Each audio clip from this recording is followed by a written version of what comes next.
Sobat Pejuang Kedinasan. Welcome to Taka Tiki, tanya kampus, tanya kita, solusi masuk kampus tanpa teka-teki.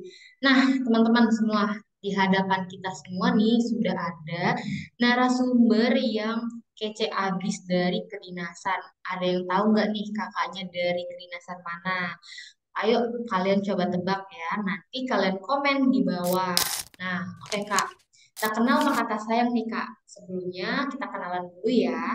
Perkenalkan aku Nanda, konsultan pendidikan dari Priority Dinas. Nah, di sini aku sudah mengundang pemateri yang keren banget loh pastinya teman-teman.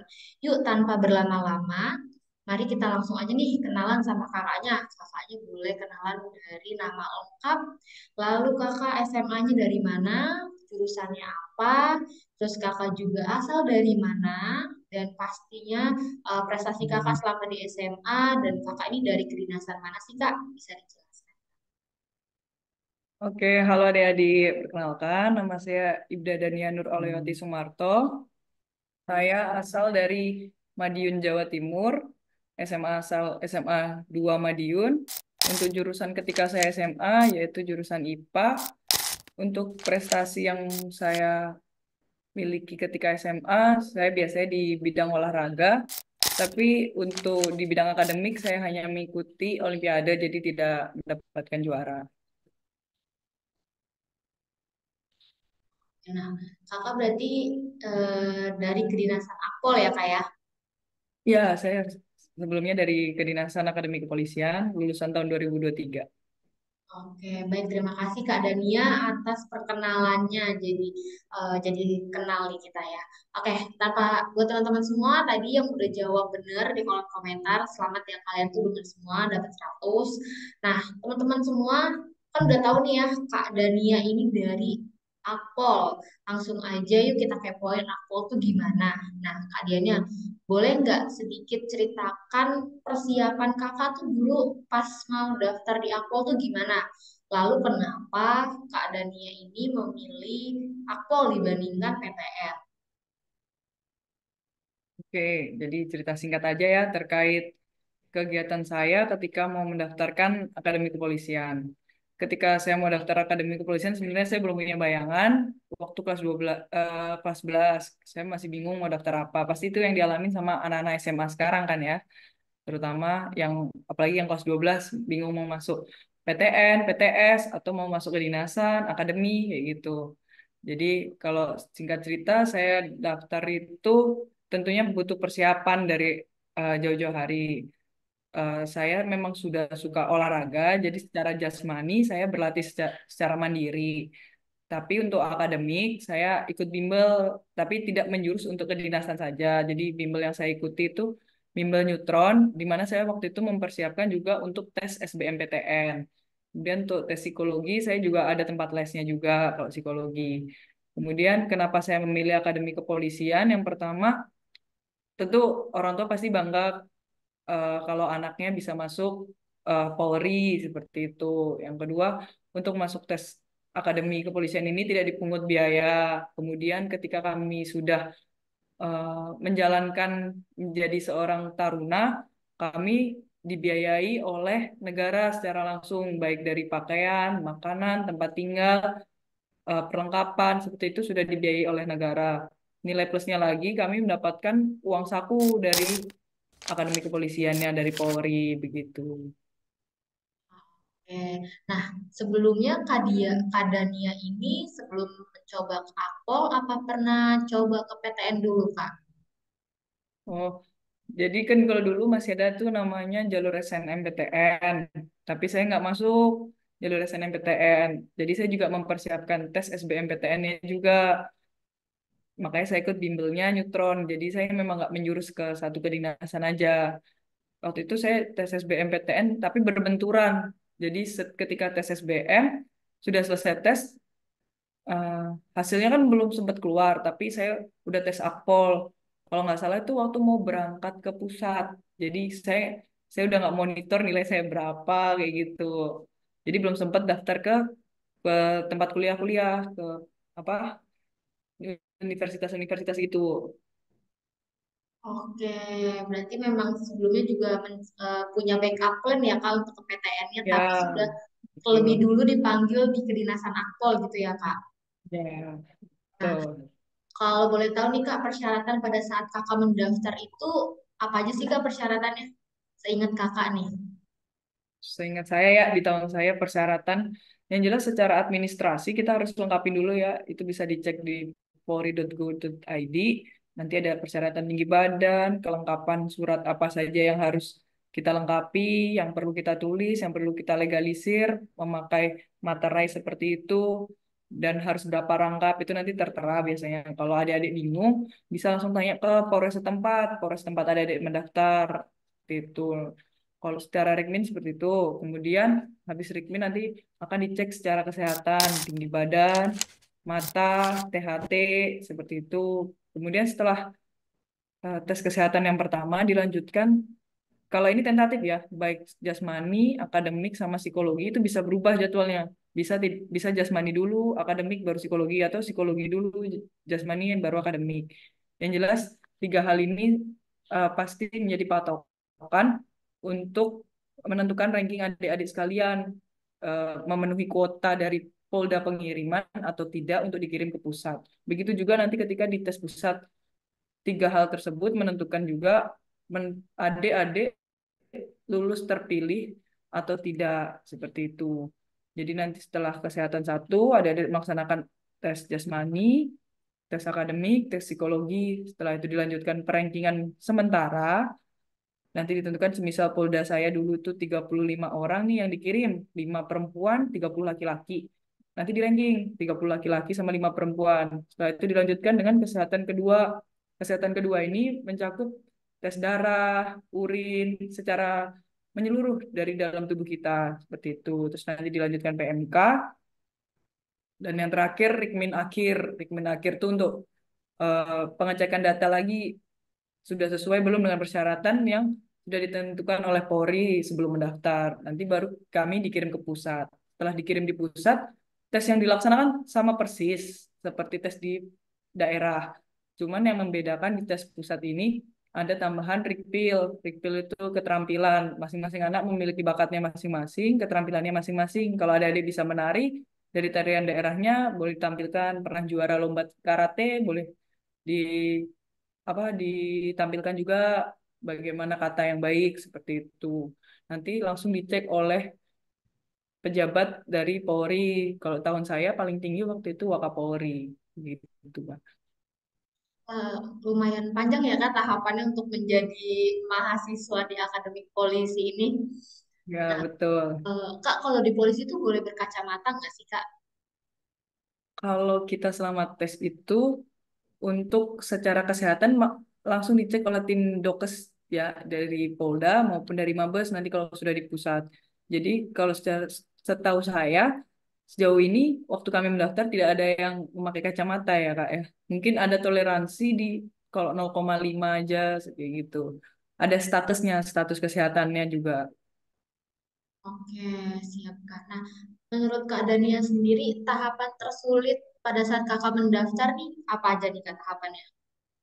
Tahapan tersulitnya sebenarnya kalau kita mempersiapkan dengan baik, memang sudah kita rencanakan dan kita sudah atur bagaimana semestinya, menurut saya tidak ada yang sulit. Cuman mungkin tekanannya saja yang membuat kita tuh ragu, grogi, kayak gitu sih lebihan. Kalau sulit sih pasti kita bisa ngelewatin kalau kita mau berusaha gitu ya. Betul, Kak, betul. Berarti kalau untuk tahapan menurut Kak Dania ini tidak ada yang tersulit karena Kak Dania sudah mempersiapkannya jauh-jauh hari ya Kak, karena sudah matang. Betul. Oke. Nah, ada nggak sih Kak peraturan yang wajib banget ditaati pada saat Kakak sudah diterima di kedinasan Akpol nih? Kalau misalkan Kakak melanggar nih, misalkan ada apakah kena akan langsung di DO atau ada SP1, SP2 gitu Kak? Oke, kalau setelah kita masuk Akademi Kepolisian, tentu hidup kita sudah kita abdikan untuk negara ya. Kita udah jadi anak ibu pertiwi. Jadi ada peraturan ketika kita sudah masuk Akademi Kepolisian. Ada namanya Perduktar, Peraturan Ketarunaan. Jadi semuanya diatur di situ. Nanti apabila ada yang melanggar, pelanggaran pun dibagi. Ada pelanggaran ringan, berat, pelanggaran ringan, sedang, dan berat. Itu masing-masing ada konsekuensinya. Seperti itu. Hmm. Kalau yang misalkan kalau yang sampai udah pelanggarannya di DO nih Kak, itu biasanya pelanggarannya apa Kak? Biasanya untuk pelanggaran berat itu, kalau kami menyebutnya itu dosa besar, ada pelanggaran dosa besar. Di kami itu namanya dosa besar.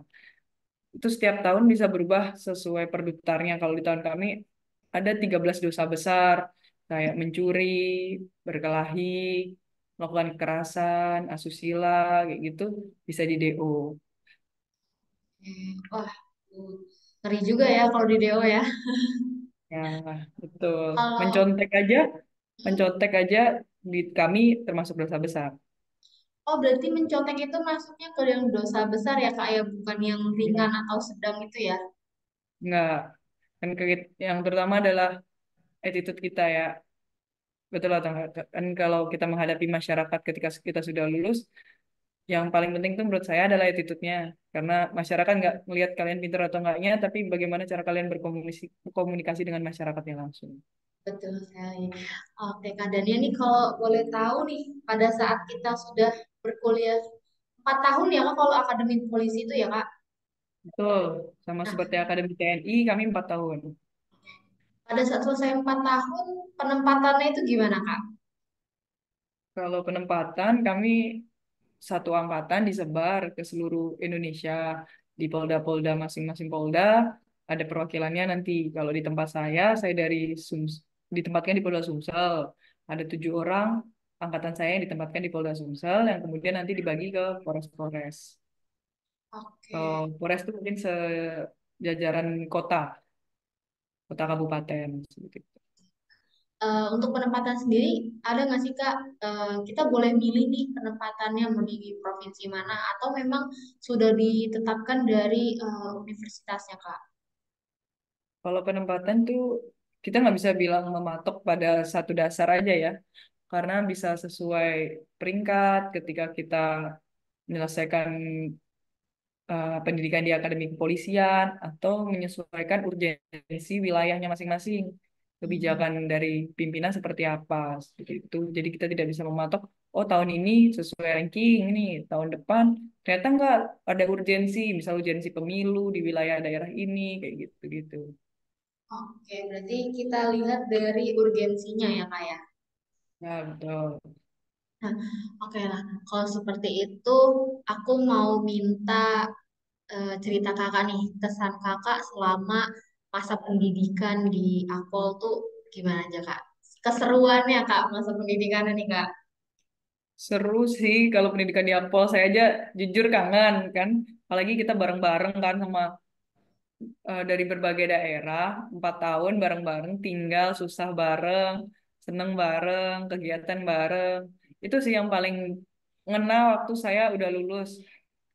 Ya, karena kita lulus kan udah mulai kepisah nih ke Polda-Polda, dan apalagi kalau udah di Polres kan kayak saya sekarang sudah di Polres. Jadi satu orang aja yang awalnya rame-rame 7 orang, yang awalnya rame 200-an orang, sekarang tinggal satu orang aja di wilayah.